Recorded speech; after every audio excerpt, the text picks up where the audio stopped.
అలర చంచలమైన ఆత్మనందుండ నీ అలవాటు చేసే నీ ఉయ్యాల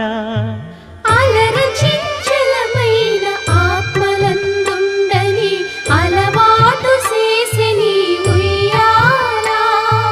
పలుమారు ఉచ్ఛ్వాస పవనమందుండ నీ భావంబు తెలిపే నీ ఉయ్యాల